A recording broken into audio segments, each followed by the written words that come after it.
Howdy, y'all. My name is Tiffany Keith. I am the preaching pastor of Heartstrings, Bluegrass Worship Wild Hearts, and welcome to the Sermon Roundtable, where we talk about the sermons for the upcoming week, which this week happens to be Easter. So we're super excited that you get to jump on and listen in to this conversation that we so much enjoy having. It's been a couple weeks, so I'm glad we're back. And Patty, I think you're up to introduce yourself. So I'm Patty. I'm the pastor of First United Methodist Church Prairie Campus, which is a satellite campus meeting out east in the Banning Lewis Ranch area. And we worship every Sunday at 10 a.m. by drive-in worship. I'm Kent Ingram, a pastor that preaches the downtown sanctuary services. Normally that means 8 o'clock, 9 o'clock, and 11 o'clock, but this week it means 8, 9, 11, and 12:30 because we had to add services for Easter because we can't have the full sanctuary open. So I get to preach 4 times on Sunday, and I'm old, and pray for me. But I think it'll be fun. I'll feel the energy from Easter. So let's open with a prayer. Loving God, we are thankful for this week, but it's quite a journey. It starts at the high at Palm Sunday and goes to the lowest of lows as we contemplate your death and our own mortality. And it ends up on the highest note possible. So be with us through this emotional journey. Meet us in the highs and meet us in the lows. And let us, as preachers, find a way to help our congregation, our people, move through this week well as well. And bring all of us a sense of your love and grace and mercy through the Easter message of your love that never ends. And for this, we give you thanks in Jesus' name. Amen. Well, Easter Sunday, I have to tell you, I'm a little jealous of the two of you. I know you guys have preached on Easter before, or maybe, I know Patty has. I'm not sure if Tiffany's ever preached on Easter Sunday before, but you know, it's exciting. I mean, this is the week where you get to just offer the good news and share it as most powerfully and profoundly as you can, because people come to hear it. And you know, as somebody that I was thinking, I started in 1981. So you do the math, right? Been a lot of Easters. Years. 40 years. Been a lot of Easters. And we were talking a little bit before we got on the roundtable program here. We were talking about how when you preach the same Sunday every year, and you know, Easter's bad, Christmas Eve is bad, I say bad, is hard. You know, Pentecost, I mean, there's a number of Sundays that you do year after year after year after year. You feel like you're going to the same well, getting the same stuff out. And I've identified over the years a number of themes. And I hate to give away all my secrets, but I'll, you know, for those of you who found the round table, I'll give you my little secrets on this. I mean, really, there's only a number of themes that I offer year after year. And, you know, one of them is the He's Back theme, which is sort of a you know, when we talk about resurrection as if it's a great thing, a powerful thing and a positive thing. But, you know, Jesus came back, and that meant that all this stuff he said we have to do. It meant that these challenging calls for discipleship were not made by somebody that is now gone and we have nothing to do with. You know, we would love to leave Jesus back there 2,000 years ago. That would be the most convenient thing, and reminisce and have a nice little conversation about how wonderful he was all those years ago. But if he's really resurrected, I mean, if he's here right now, then we have to take seriously all the stuff that he did. So that's one of the themes, you know, that I deal with on occasion. You know, another one is talking about where Easter starts. It's while it is still dark, John's gospel says.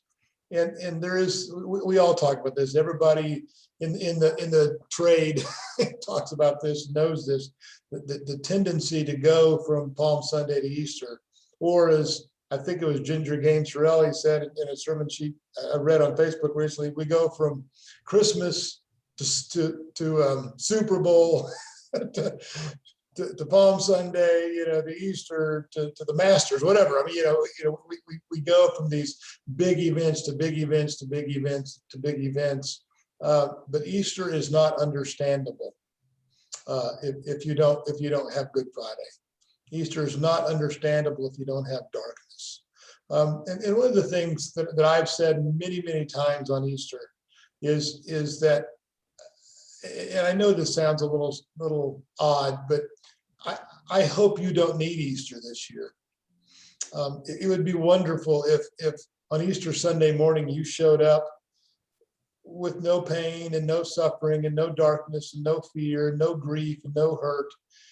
But let me tell you, on the Easter Sunday morning, you do show up with that grief. You're going to need Easter. And Easter is that promise that, we all know it, death doesn't have the last word, that pain and that grief is not where life is. It's really in the God that works with us through there. So Easter begins in darkness. It begins with weeping. It begins with tears. And we need to be in touch with that because the good news is just nice news if we don't know the reason for that. Another message, I've only done this once or twice, and it's an old ancient church practice that on Sunday afternoon, people would come back to church and the clergy would tell jokes. And they would, the last laugh, the God has the last laugh. And there's something powerful about laughter in the face of death. Now that makes a lot more sense if the people have journeyed with you through Palm Sunday, Monday, Thursday, and Good Friday. It doesn't feel quite as, I don't know, ignoring the depth of that day. But there have been times when my focus on Easter Sunday was this last laugh, this joyful, reverberating laugh that cuts through the cosmos in light of the pain and the death that went before that. So, there are other themes that you can deal with as well. So I'm not going to tell you exactly which of those I'm going to deal with this week. Although I'm, when I look at Easter, well, I tell you what I'm going to do. I'll be honest with you, and those of you who watch the roundtable will have sort of a sneak peek into the sermon. I'm going to do a really, really old style of sermon. And I'm going to do kind of an alliteration, right? I'm going to have 3 points in my sermon. And each of those points begins with an E. So you can remember this at home. I'm going to talk about that Easter is something that we can try to enhance. And I've got a great story about a Lutheran choir in Eau Claire. And I always, I mean, you look at what we do on Easter, right? I mean, we bring out the brass and the timpani, and we decorate the altar, and we put on our finest clothes, and somehow we can make Easter even bigger than it is, which of course is absurd, right? I mean, how do you enhance resurrection? Right. I mean, I don't know how you improve on that, how you make it bigger. But I'm going to talk a little bit about our tendency to try to enhance the resurrection. Or, and this may be the worst part, and this is sort of one of the preacher's occupational hazards, we want to explain Easter. We want to help, we want to prove it happened or help describe what happened. And the reality is, Easter is not explained anywhere. I mean, we're given an empty tomb and we're given a resurrected Savior, but we're never told how the molecules come back together and the life was reinvigorated. I mean, none of that is in there. I mean, we're not told how any of that happens, and so we're left with explaining Easter in ways that are so shallow and insipid, right? The return of the robin and the crocus blooms or whatever. I mean, we all do it, I mean, butterflies, that's what's on my stole. Somehow we resort to metaphors that don't even come close. Easter is in the 30, I think, which is encounter, when we encounter the risen Lord. And that's my outline. I mean, I think that's where I'm going to go this week. And you know, I could be coy, but the truth is everybody knows where Easter service is going to end up. It's not going to be a surprise to anybody who shows up. But I can't enhance Easter and I can't explain Easter. I can just invite us to encounter the risen Christ. And that's where Easter is going to happen for me. So anyway, it took me a long time to say all that, but that's, you know, I've done, I don't know, 30 some odd of these, and I still love Easter. But I'm a little jealous of those of you who are doing it one of the first few times. So what do you think about all that? I have like the one thing that you did not do is what text are you preaching? Like you didn't tell us the text. You know, and again, this will sound horrible, and I apologize I mean, I'm a lectionary preacher. I live off of exegesis. You know, I dig into the text, and I, you know, let the text shape my sermon. I say that every week, but on Easter, I preach Easter, right? I mean, on Easter, I don't do a lot of exegesis. I don't do a lot of Greek background to these words. You know, Christmas and Easter, people come for the experience. They come for the day, the music, the beauty, the power, the pageant. They come for all that. And I'm glad that they'll give me 10 or 12 or 15 minutes to offer some good news. And this is not the week for me to do a lot of splaining Easter. Find something new or interesting, maybe not something preachable, but something different if you did more exegesis on the Easter text? Oh, probably. I don't know.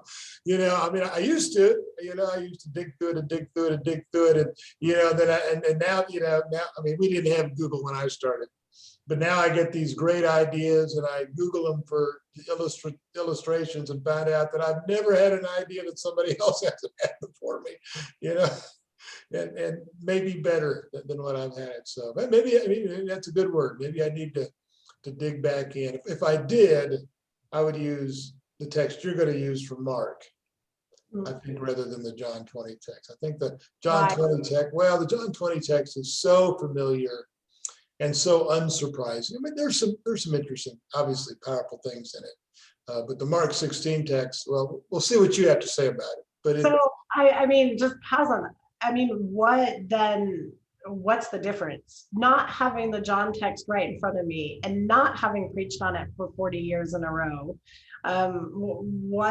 What's the difference? What for you is the John text? I can jump in there. Yeah, tell us. I'm also preaching on the John text. So, and I think it's really interesting how the different resurrection accounts tell the story. Mm-hmm. And I think, you know, growing up as an evangelical, those kind of things were really problematic. Yes, because you wanted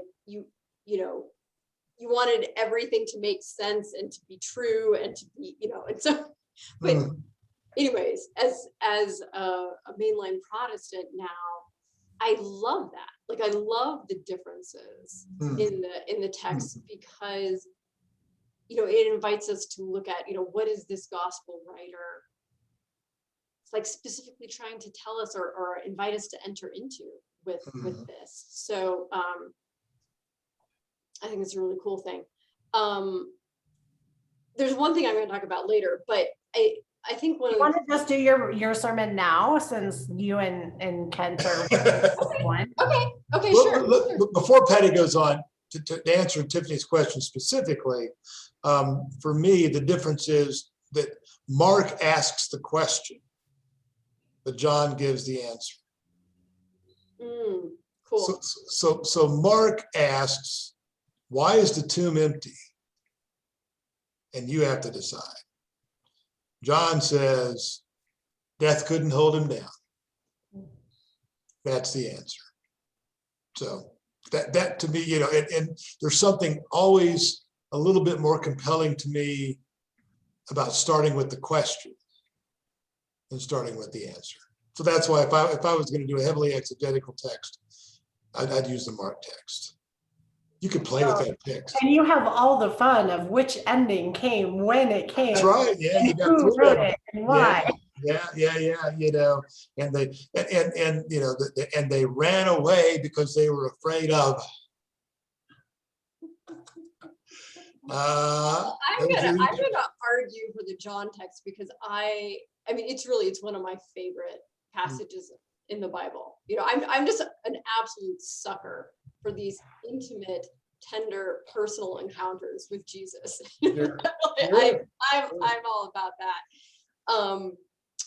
But anyways, I want to talk about two differences. The first one is a really small thing, and I don't think it's going to make it into the sermon at all, but it's something I had never noticed before, and it really speaks to me kind of about my own foibles and growing edges and kind of things like that. Okay, so in the John account, you have Mary Magdalene who's there, and you know it's empty, and you know, anyways, and she runs to the disciples for the first time, and Peter and John come running back. Okay, and I love this part. You know, they think that the author of the Gospel of John, you know, the beloved disciple or his followers who wrote it. Okay, twice it gets in that the disciple whom Jesus loved, who we're assuming is John, outruns Peter. And it's in it twice, not just once, but twice. You know, it says he outran him, and then a few verses later it says, and he got there first. And I read this commentary that said, first of all, it's just this little like human thing that got in there. You know, you're reminded of the disciples when they're always arguing with each other about which one of them is greatest.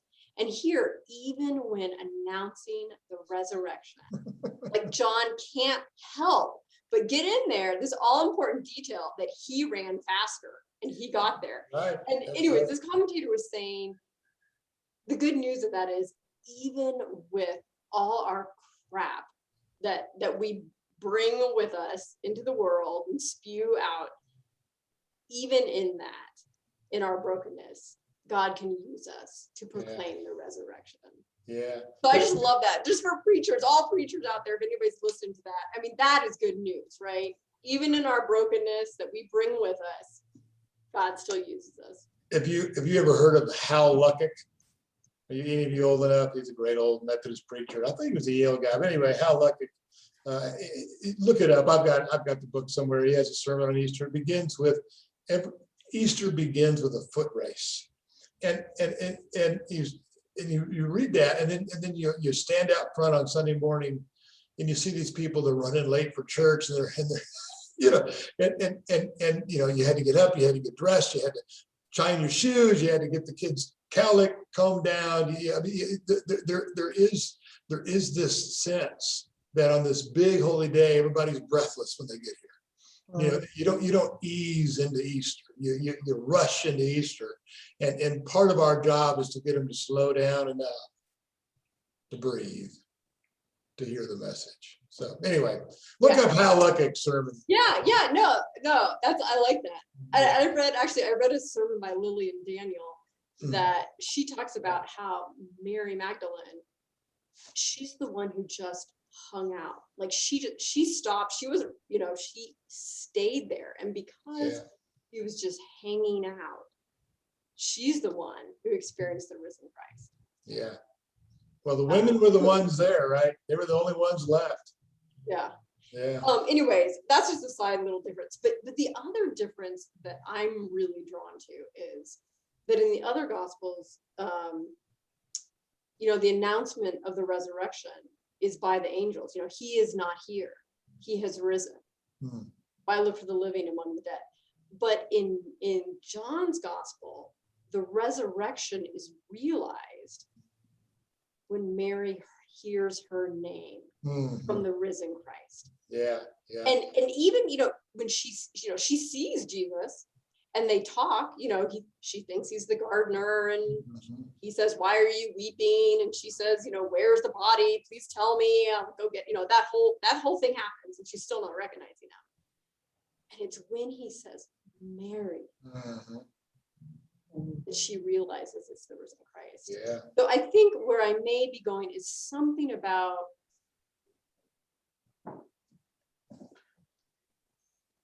it's in that experience of hearing the risen Christ say our name Mm-hmm. that we realize Yeah. the resurrection, here and now. I'm not exactly sure how I'm getting there. Yeah. Somehow Yeah. I want to invite them to come to the garden. Yeah. And, in the darkness, in the weeping, and all of that.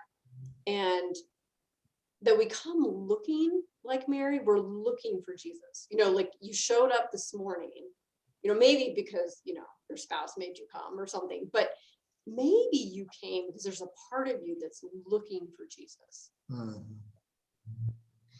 And the thing is that Jesus, he finds Mary and he calls her by name. Mm-hmm. Yeah. And she recognizes him. So Yeah. Listen.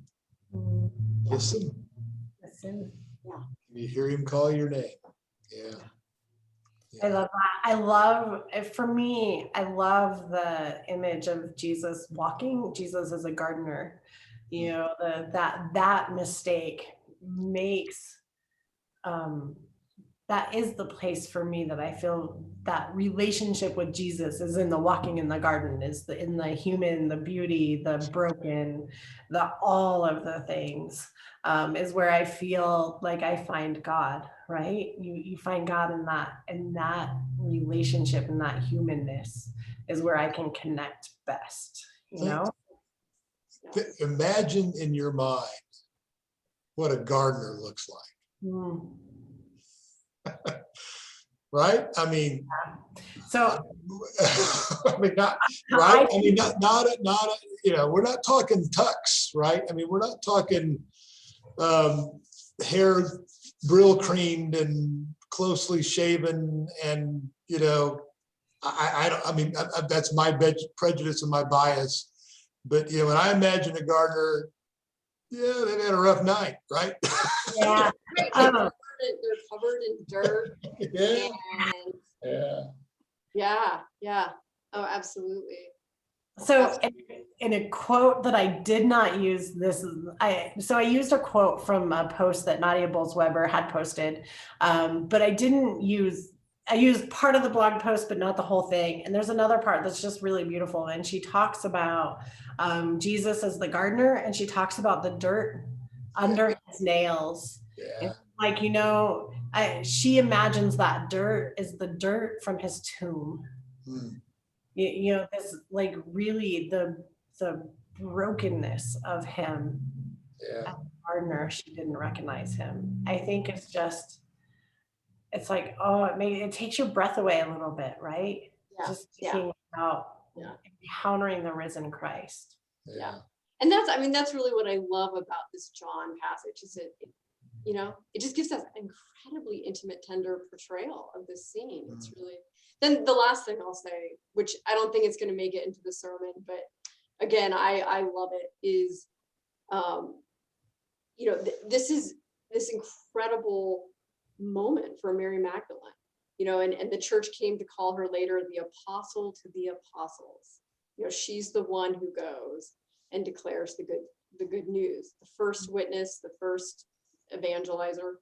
And then, but what the church has done to Mary Magdalene, this whole kind of smear campaign, saying that she was this prostitute, equating her with the woman who washed Jesus' feet in the one gospel that says this woman was a sinner, and really kind of like discrediting Mary Magdalene.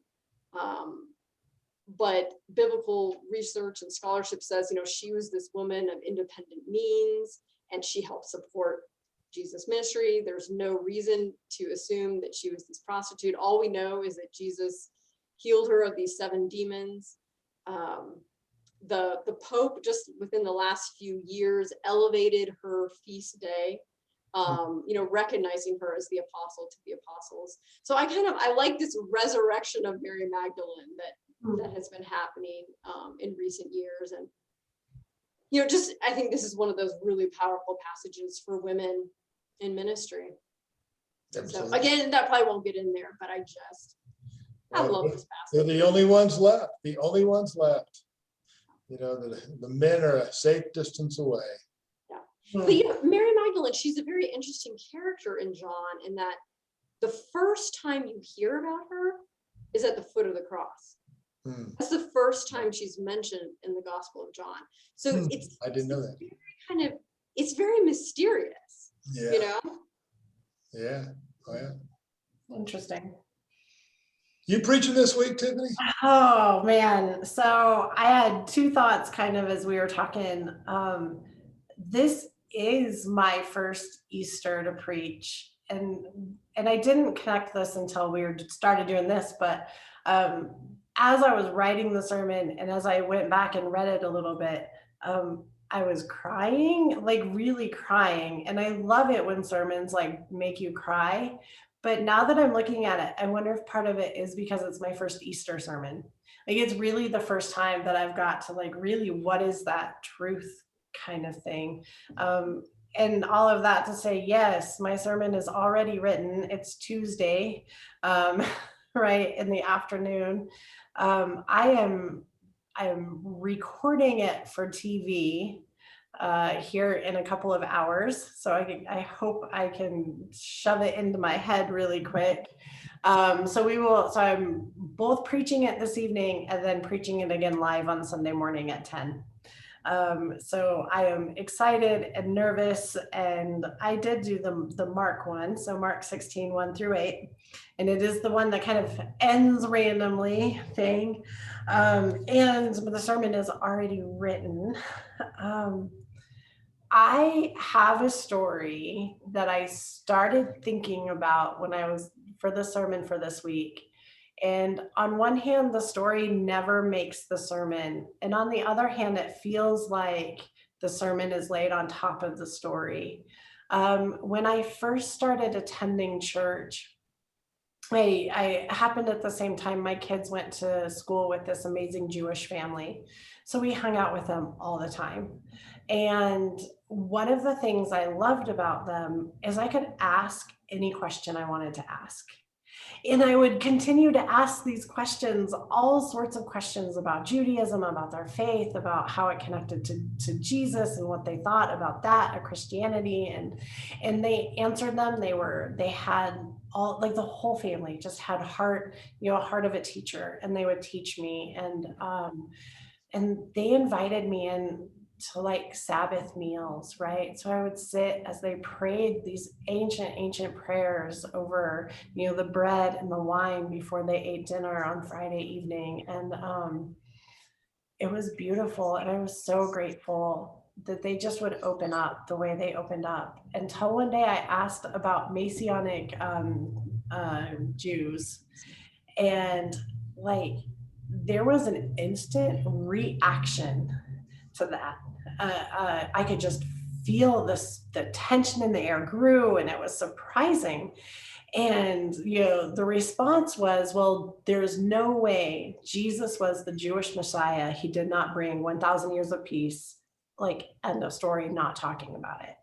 And it got me to this moment of sitting there with the disciples and, with Mary Magdalene and Mary, and they thought with everything that they were, that their Messiah was gone. He died before he brought 1,000 years of peace. He was dead. There was no more. And something happened to change their mind. For me, that in my life was probably that moment that I went, oh, something happened. Something really big and powerful and world-changing happened to change these disciples' minds. So the sermon is pretty much in a lot of ways exactly that, with none of those words. So I really do start with the disciples and, and asking kind of the question, if I were to go to a disciple and say, hey, what was the most amazing moments in your faith? I think they would tell me the moments they were walking with Jesus, and then there's this point where he's not there. He's dead. He hung on a cross, and then going back into the sermon, into that moment that they're standing in the tomb and everything changes. And so what they encountered was a God so much bigger than they ever thought their God was. So That's gonna preach. That's gonna preach. It's an Easter sermon.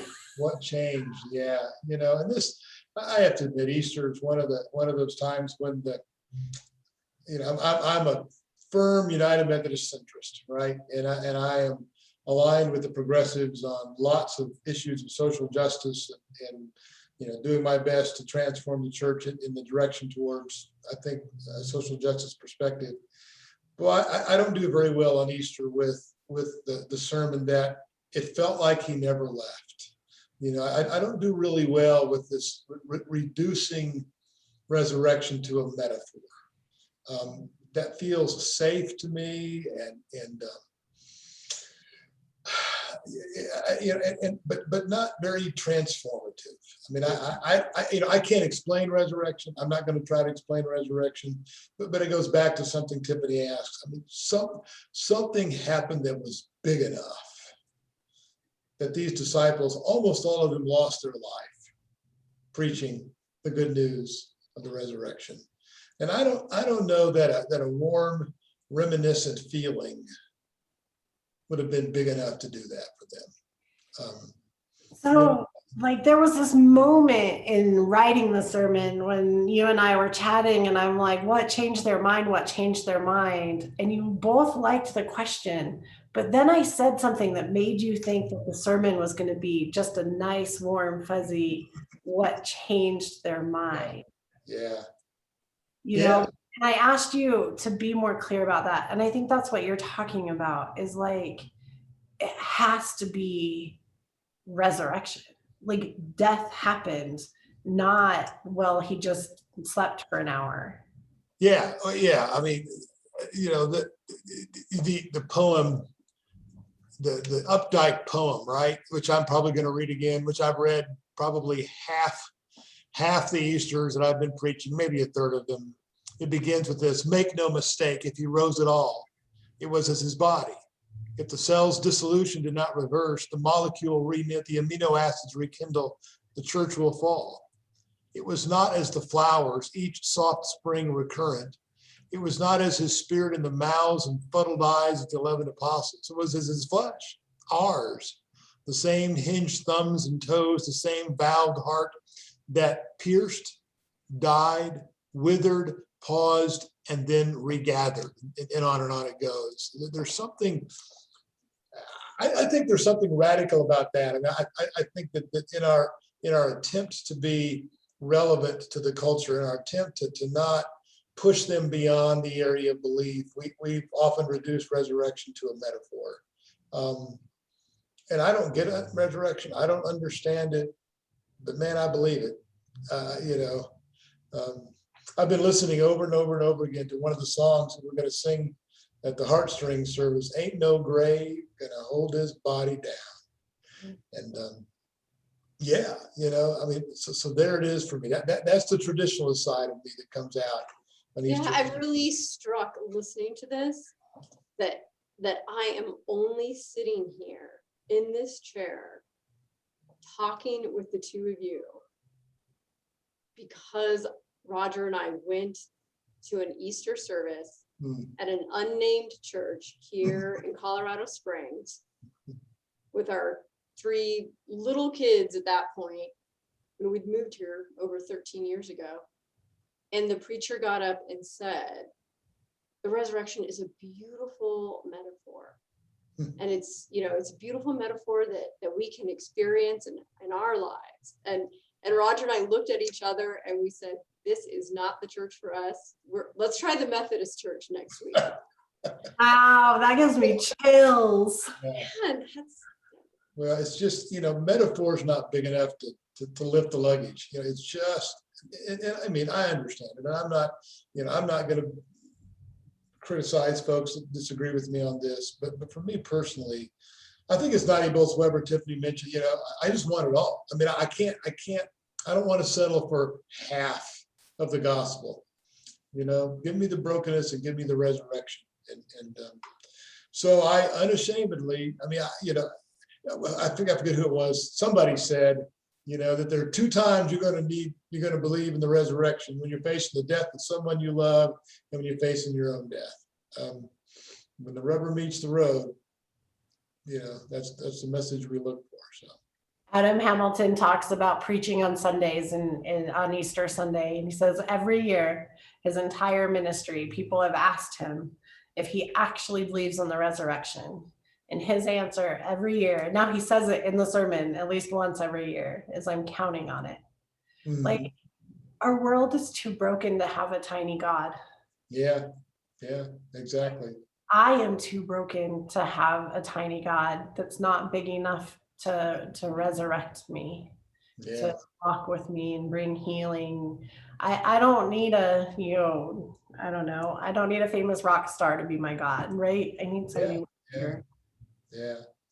Well, I think I think all we got to do now is get out of the way, right? Let's tell the stories and offer the good word and hope that people encounter that resurrected Lord. Yeah.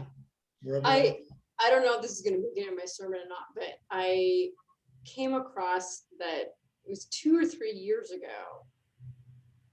Evergreen Cemetery held an Easter egg hunt at the cemetery. And I watched just the little, they had a commercial for it. And what they wanted to do is have people come and then pick up trash and also make it beautiful while they were doing the egg hunt to kind of just, it was by the Hearst Association sponsored it.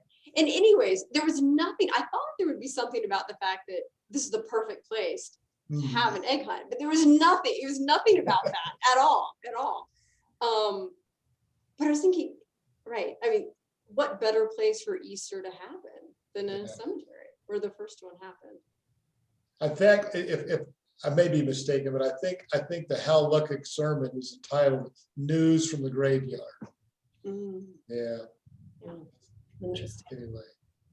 So I'm wondering, will you all let me take a sharp right turn into a whole different topic? Sure. So a few weeks ago, we were talking about snakes on sticks and I think big grapes and just a bunch of random stuff.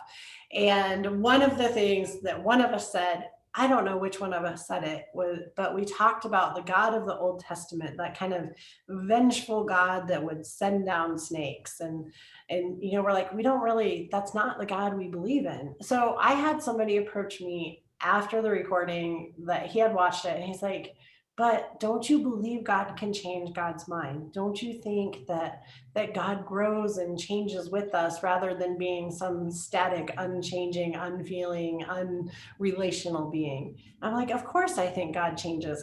And it occurred to me afterwards, after the conversation, that what he was asking was, isn't it possible that the Old Testament God was mean and vengeful, and God has grown and now is a loving God of Christ that we know?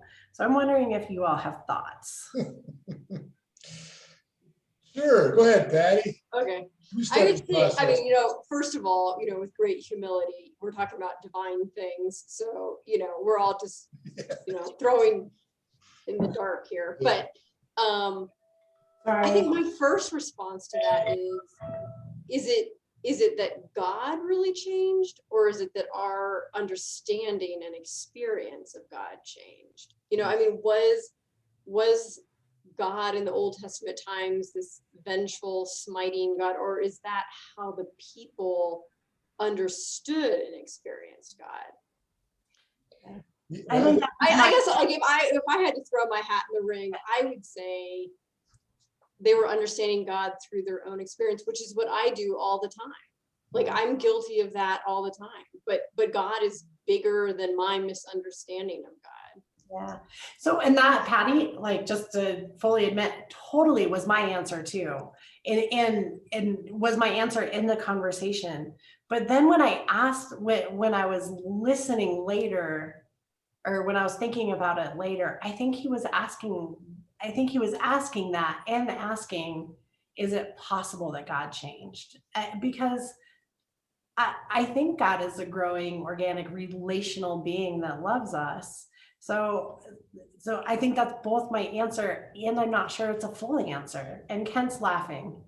Well, no, I mean, yeah, I mean, who knows? I mean, Patty's right. I mean, I think in one sense, Patty's exactly right, that the God Almighty of the Hebrew Scriptures tells us more about their understanding and desire of who they wanted God to be than who God actually is. Okay. But having said that, I mean, I don't know who you guys had for theology. I had Schubert Ogden, who is influenced by process thought, Whitehead and all those folks. And on the one hand, I think that God is infinitely relational, and in fact is affected by human action. I think God is changed by our behavior. I think God is, as the rabbi said at the Barton Clinton Gordy lectures years ago, God was wounded at Auschwitz. And I think God does change. Now, what I don't believe is that the essence of who God is changes. This gets into a much deeper conversation. My Calvinist friends down the street think that the essence of God is sovereignty, and the essence of God is power. I think that as a Methodist, for me, the essence of God is love. The depth at the heart of who God is. I mean, that's what 1 John says, right? God is love. The grace of God is the defining essence of who God is. So I don't think that changes. I don't think God changes from vindictive, angry, temperamental to loving, kind, and compassionate. So on the one hand, I think the God of the Hebrew Scriptures, as described in the Hebrew Scriptures, is described by people who do the very best they can to talk about God based out of their own understanding and experience.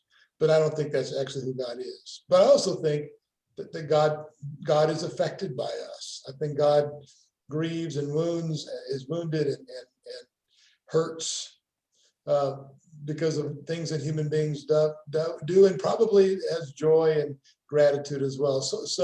So yes, I think God changes, but no, I don't think that the essence of who God is changed. I think the God of grace is the God of grace in the very beginning. So I kind of disagree with what your friend said, but not totally. That makes sense?